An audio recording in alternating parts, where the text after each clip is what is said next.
For decades, the Jehovah's Witnesses organization has boasted about its massive worldwide growth, presenting it as undeniable, tangible proof of God's favor.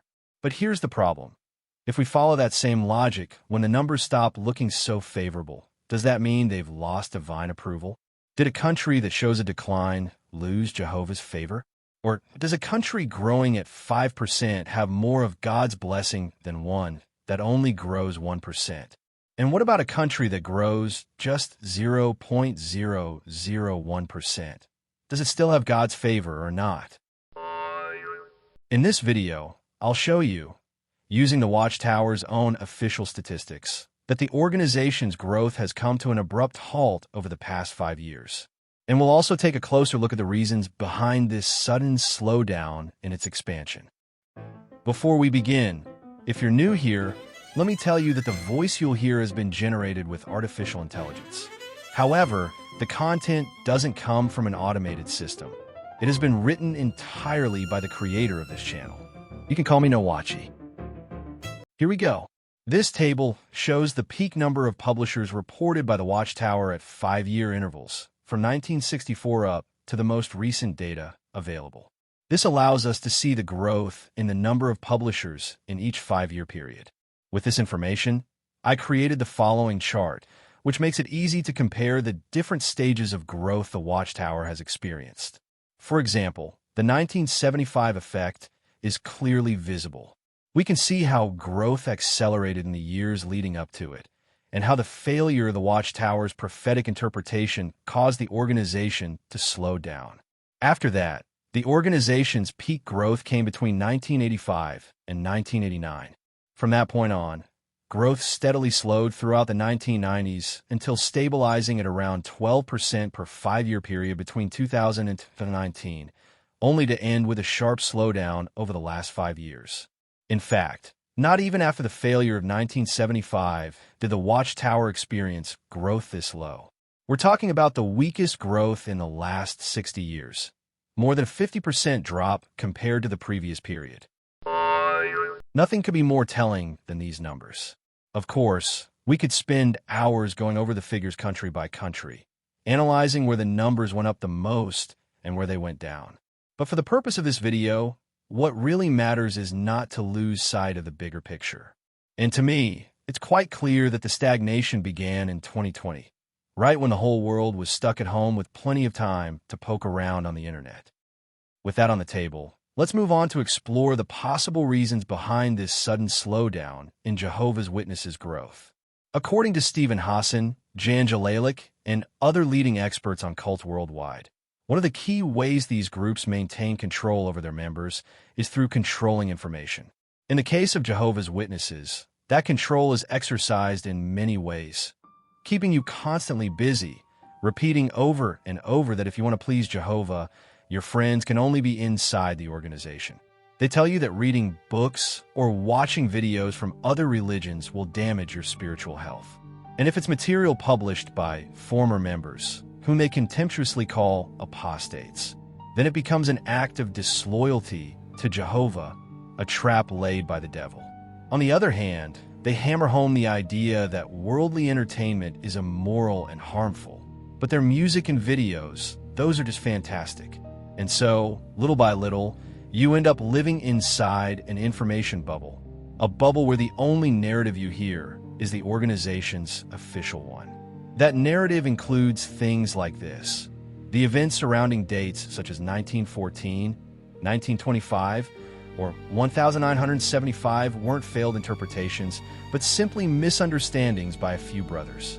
We're the organization that best protects children, and the court cases that make headlines are just lies from the media. At our conventions, people cry with happiness because we're the happiest people on earth. We never lie, so you can trust everything we say. If someone experiences a removal from the congregation, it's only to keep Jehovah's people clean. And, of course, the news out there only confirms that the end is right at the door. Meanwhile, beneath the surface, there's a mountain of evidence that, when examined without fanaticism, is simply undeniable. All the end-time dates, 1914, 1925, 1975, and others, were put forward by the organization's leaders of the day. It wasn't that the brothers misunderstood anything. It was the leaders who set those expectations. And not only that, but hundreds of people were harmed. They sold their homes, quit their jobs, postponed their studies, gave up life projects, all in the name of an end that never came. The abuse cases are also thoroughly documented by the authorities and include systematic cover-ups by the organization at the very highest levels. And to top it off, in recent years, the lies of the Watchtower's lawyers have come to light in court as they tried to minimize, conceal, or even outright deny things they themselves knew were true. Hundreds of people remain inside, not because they truly want to, but because they fear losing their families. These are known as PMOs, an acronym for physically in, mentally out.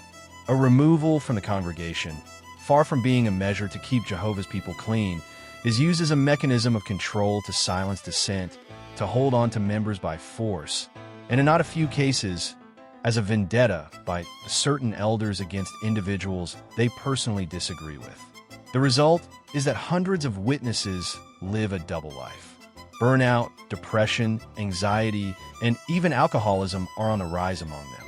But of course, all of this is hidden because the official narrative is that they are the happiest people on earth. This is how Jehovah's Witnesses lived in 2019, caught in constant tension between the official narrative and the reality hidden beneath the surface.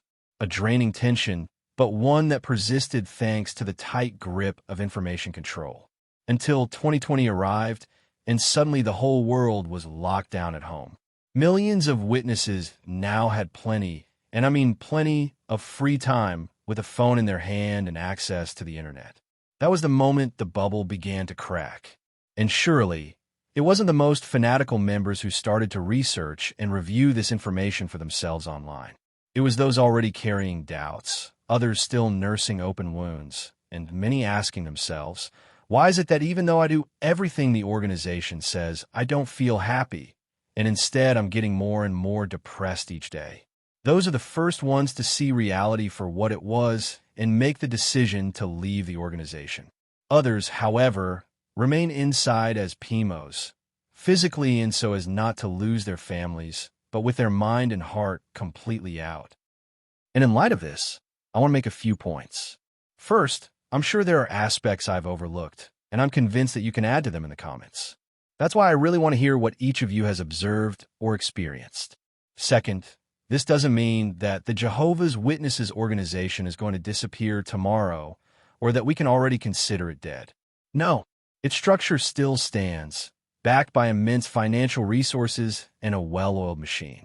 The point here isn't to announce the imminent end of the organization, but to recognize that the governing body's triumphalist rhetoric, celebrating the constant growth of the organization, no longer matches reality. And I also want to say something I consider deeply important. This fight, which so many began long before I ever did, is bearing fruit. And whether we win or lose, the struggle must continue because the truth deserves to be heard, and people deserve to have access to it. We must keep it only one click away, always within reach. Because this battle is worth fighting. It's a fight for those who have already rebuilt their lives, for those who are in the process of rebuilding, and for all those who will never fall into the trap thanks to the warnings we share. Let me ask you something. Do you want this content to reach more and more people who need it? It's very easy and it doesn't cost a thing. Just subscribe, hit the notification bell, leave a like, and share this video with anyone you think it could help. Thank you for being part of this project. See you soon.